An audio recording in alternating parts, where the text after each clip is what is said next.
Assalamualaikum warahmatullahi wabarakatuh. Yang terhormat kepada Bapak Triawan Al-Kausar, MVSC, selaku mata kuliah struktur perkembangan hewan. Adapun maksud dan tujuan kami membuat video ini yaitu untuk memenuhi tugas akhir mata kuliah tersebut. Materi yang akan kami sampaikan yaitu perkembangan sistem rangka dan otot serta sistem urinaria. Adapun anggota kelompok yaitu saya Ananta Hairunisa, Afila Destariandra, Lutfiatul Masufa, dan Rizky Rizaldi. Materi pertama dan kedua akan disampaikan oleh Lutfiatul Masufa. Sistem rangka dan otot. Sistem gerak merupakan kesatuan di tubuh manusia, bisa bergerak seperti yang dikehendaki, seperti rangka, sendi, dan otot. Yang pertama ada rangka. Rangka adalah susunan tulang yang saling berhubungan dan membentuk dukungan fisik bagi makhluk hidup. Fungsi dan kegunaan rangka. Yang pertama, untuk penopang atau penegak tubuh. Yang kedua, tempat penyimpanan kalsium dan lemak. Yang ketiga, penghasil sel-sel darah merah. Yang keempat, pelindung alat-alat tubuh penting. Dan yang terakhir, untuk alat pergerakan. Terdapat 206 tulang pada manusia dewasa. Pada tubuh manusia terdapat banyak tulang. Contohnya pada lengan terdapat 5 jenis tulang, yaitu tulang lengan atas, tulang pengupil, tulang hasta, tulang pergelangan tangan, dan yang terakhir ada tulang jari tangan. Struktur tulang. Struktur tulang terdapat benjolan pada setiap ujungnya, berbentuk bulat, dan terdapat titik-titik pada lekukan, tonjolan, dan fungsinya berbeda-beda. Lekukan berfungsi sebagai tempat menempelnya otot, dan lubang berfungsi sebagai keluar masuknya pembuluh darah. Pada struktur tulang, terdapat periostom, yaitu membran yang menempel dengan kuat pada permukaan tulang. Membran ini penting dalam perbaikan tulang. Yang selanjutnya ada tulang kompak atau tulang keras, yaitu lapisan tulang yang keras DNA mengandung sel-sel tulang. Selanjutnya ada sumsum tulang. Pada orang sehat menghasilkan sel darah merah, sel darah putih juga dihasilkan di sumsum tulang. Perkembangan sistem rangka. Tulang yang ada di tubuh kita merupakan suatu benda keras, namun bukan suatu benda yang memiliki ukuran tetap. Sebelum dilahirkan, tulang manusia tersusun dari kartilago atau tulang rawan. Secara bertahap, tulang rawan berkembang menjadi tulang keras, akan tetapi pada perkembangannya tidak semua tulang rawan pada manusia menjadi tulang keras. Proses pengubahan tulang rawan menjadi tulang keras disebut osifikasi atau penulangan. Proses osifikasi berawal dari tulang rawan yang bentuknya mirip dengan tulang dewasa yang memiliki rongga dan terisi osteoblast atau sel-sel pembentuk tulang. Selanjutnya, osteoblast membentuk osteosis atau sel-sel tulang. Proses osifikasi dimulai dari tengah tulang rawan dan kemudian meluas ke seluruh arah sesuai dengan pertumbuhan tulang rawan. Selanjutnya, di antara jaringan tulang terdapat pembuluh darah yang berfungsi membawa mineral seperti kalsium sehingga tulang menjadi keras. Selain mengalami osifikasi, tulang juga mengalami penggabungan tulang atau yang biasa disebut fusi. Pada saat kita baru dilahirkan, jumlah seluruh tulang adalah 270 tulang. Dan ketika kita dewasa, jumlah tulang penyusun sistem rangka ada 206 orang. Misalnya tulang tengkorak dan tulang ekor. Nah, selanjutnya sistem otot. Otot adalah jaringan yang dapat berkontraksi menjadi lebih pendek. Proses kontraksi ini mengakibatkan bagian-bagian tubuh bergerak dan pada saat kontraksi diperlukan energi. Hampir 35-40% massa tubuh adalah jaringan otot. Diameter lengan dapat membesar dan mengecil ketika meluruskan atau membengkokkan tangan. Diameter lengan membesar karena otot lengan dalam keadaan kontraksi. Pada saat kontraksi, otot akan memadat dan memendek sehingga pada saat diukur diameter otot akan membesar. Sedangkan pada saat otot dalam relaksi otot akan memanjang sehingga pada saat itu otot akan mengecil. Otot terbagi menjadi dua bagian. Yang pertama ada otot bekerja secara sadar, dan yang kedua otot bekerja secara tidak sadar.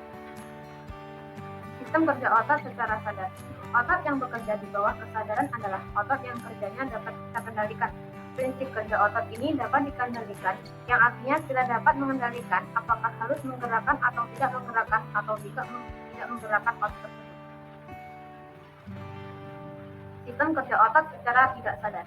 Otot yang bekerja di bawah tidak kesadaran adalah otot yang kerjanya tidak dapat kita kendalikan. Prinsip kerja otot ini tidak dapat dikendalikan, yang artinya kita tidak dapat mengendalikan apakah harus menggerakkan atau tidak menggerakkan otot tersebut. Otot-otot tersebut bekerja sepanjang hari, sepanjang hidup di luar kesadaran kita. Contoh aktivitas otot secara tidak sadar, yaitu aktivitas jantung untuk selalu memompa darah ke seluruh tubuh. Ada 3 jenis jaringan otot. Yang pertama otot lurik, yang kedua otot polos, dan yang ketiga otot jantung. Otot lurik. Otot lurik adalah otot yang banyak dijumpai di dalam tubuh, melekat pada tubuh dengan perantara tendon. Tendon adalah sisa tebal berserabut dan liat yang melekat pada otot tulang. Otot lurik tergolong otot sadar, cenderung cepat berkontraksi dan cepat lelah. Selanjutnya otot polos. Otot polos terdapat di lambung, usus halus, rahim, kantung empedu, dan pembuluh darah. Otot polos berkontraksi dan relaksasi dengan lambat, berbentuk gelondong serta memiliki sebuah inti pada setiap selnya. Otot polos tergolong otot yang bekerja secara tidak sadar. Yang selanjutnya otot jantung. Otot jantung hanya ditemukan di organ jantung, mempunyai garis seperti otot lurik, namun cara kerja sama seperti otot polos, yaitu bekerja secara tidak sadar. Berkontraksi sekitar 70 kali per menit sepanjang hari selama hidup. Baik, selanjutnya yaitu ada sistem urinaria. Sistem urinaria ini adalah suatu sistem organ yang memproduksi urin dan menyalurkannya keluar tubuh. Fungsi sistem urinaria tersebut yaitu membuang zat sisa metabolisme, mempertahankan keseimbangan air dan garam, lalu mempertahankan keseimbangan basa dan asam. Di sistem urinaria ini ada organ-organnya. Yang pertama yaitu ada ginjal yang bentuknya seperti kacang merah dan terdapat sepasang ginjal pada manusia serta tersusun dari jutaan nefron. Lalu yang kedua yaitu ada ureter. Ureter ini merupakan saluran yang menghubungkan ginjal dan kandung kemih. Panjangnya lebih kurang 25 mikrometer dengan diameter 5 mikrometer. Lalu yang ketiga ada kandung kemih. Kandung kemih ini berfungsi sebagai tempat penyimpanan urin sementara sebelum dikeluarkan dalam tubuh. Lalu yang terakhir ada uretra. Uretra ini merupakan saluran urin dalam tubuh. Urin yang tersimpan dalam tubuh dikeluarkan dari dalam tubuh melalui uretra. Pada ginjal terdapat nefron, yaitu nefron terdiri atas 2 bagian utama, yaitu ada kapsula renal sebagai tempat plasma darah disaring dan tubulus renalis sebagai tempat terbentuknya urin. Pada proses pembentukan urin sendiri ada 3 proses. Yang pertama yaitu proses filtrasi glomerulus.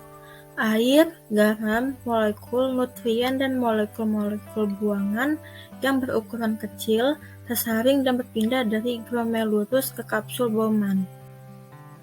Lalu, proses yang kedua yaitu ada reabsorpsi. Nutrien seperti glukosa dan asam amino yang masih dibutuhkan tubuh diserap kembali dan masuk ke dalam daerah pada tubulus conductus proximal. Lalu yang ketiga yaitu ada sekresi. Ion hidrogen, kreatinin, ion potasium, dan obat-obatan seperti penisilin disekresikan kembali melalui transfer aktif dari darah ke tubulus distal. Lalu yang terakhir ada klip penyimpanan urin dan proses pengeluarannya dari dalam tubuh.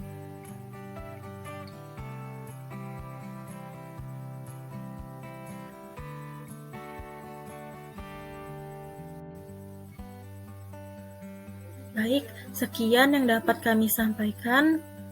Semoga video ini bermanfaat. Wassalamualaikum warahmatullahi wabarakatuh.